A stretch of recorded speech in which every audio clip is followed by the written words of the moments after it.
we are going to learn about bilingualism and other important concepts that will build the foundation of our subject. And of course, we can expect questions from here again in the examination.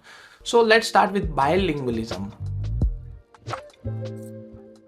Bilingual means you can speak two different languages. For example, I am born in a Hindu Punjabi family. My mother is a Hindu, whereas my father is a Sikh family. So I grew up learning both the languages, Punjabi as well as Hindi. So that's why we call bilingualism, and it requires consistent practice to keep the command on both the languages. Sometimes you might get better in Hindi, but other times you may get better in Punjabi also. So for example, in Hindi, I am much more comfortable than talking in Punjabi. If we keep practicing both the languages will stay better. And it is said that being a bilingual person is special. The more language you know, the better it will be. I can read in English, but I don't like watching in English. I love Hindi movies, but I don't love reading Hindi. So different language has different benefits. It's like making your life colorful with different languages. Also, knowledge of more and more languages help you make more friends,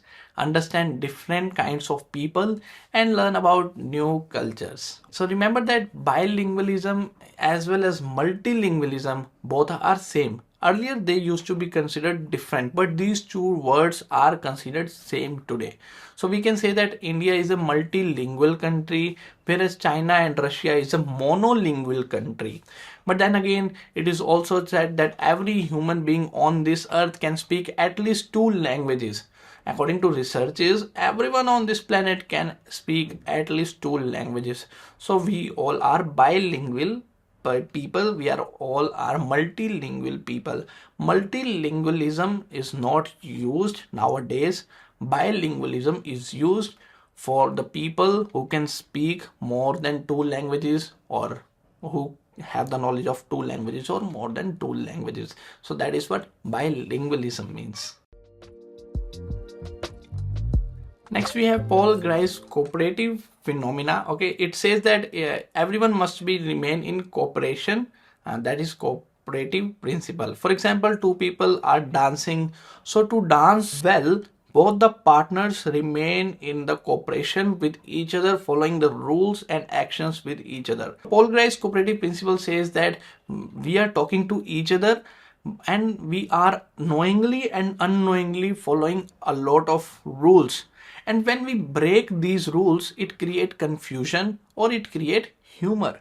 So let's discuss about all these principles. He gave 4 maxims. The first is the maxim of quality: be truthful. If you do not want to create confusion, then be truthful in your conversation. If someone asks you something, be true, because being true will improve your reliability. People will be more reliable in looking forward to your conversation. But if you are not true, if you just keep on doing sarcasm or conveying something others, if you are not into cooperation with others, so then it may create confusion for the people. This is also simple. If someone asks about your address, house address, you do not start telling about how your mother and father built this whole house. So in order to become a good speaker, you have to give exact amount of information rather than beating around the bush. If someone asks you where is your address, tell them the direct address. You don't say that my house is near my neighbor's house, my neighbor's house is near my house. If you break these rules, then it will create confusion, then it will create anger in other people. So you have to remain in cooperation with others. Next we have the maxim of relation. Relation means you have to simply remain relevant. If someone asks you about the address, you don't start talking about shoes or clothes. It will create angry कि मैं क्या पूछ रहा हूँ, तू क्या जवाब दे रहा है. You are not so relevant. It makes the other person feel angry when you are not relevant. So you have to follow this rule, maxim of relation also. The maxim of manner is all about remaining clear in your conversation so that you can remain in the cooperative principle. Okay, so if someone asks you your house address, if you reply them like go straight, take left, take right, go straight, then take left, and then turn around and then take left. This is not so organized. Convey your ideas in a more organized, in a more clear way. So that is what maxim of manner means. Understanding these four principles helps us see how some conversations work well and others don't. So these are the four rules, the basic structures of cooperative conversation. We also find that there are some teachers, we cannot understand what they are trying to teach. It's because knowingly or unknowingly they are not following these four basic maxims. So if you want to be a good teacher, then follow these four maxims. Be truthful, give right information, be relevant, be clear in your communication. That's how you will remain in cooperation with your students, and that will make you a good teacher also. American English and British English are like the cousins of the same family. They are very similar, but there are a lot of differences. How they spell the words, how they pronounce the words, even how they choose the word for their everyday things. So Americans always did opposite to Britishers. You see, Britishers wear coat pant, but Americans wear hoodies, caps. Americans always have a different ideas than Britishers. They always revolted against the Britishers. They all have the different dictionary, they have the different Pulitzer Prize, whereas Britishers give the Booker Prize.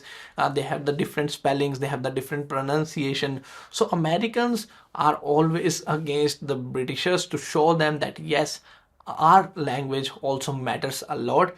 They use the different words, and of course their living lifestyle is also different. They wear t-shirts, okay, they do not wear coat and pant. And in India we speak British English because Britishers came here. We speak British English in school, colleges. We follow the rules of British English because Britishers came to India and they colonized India. But now due to the globalization, you see, internet, everything is in the American English.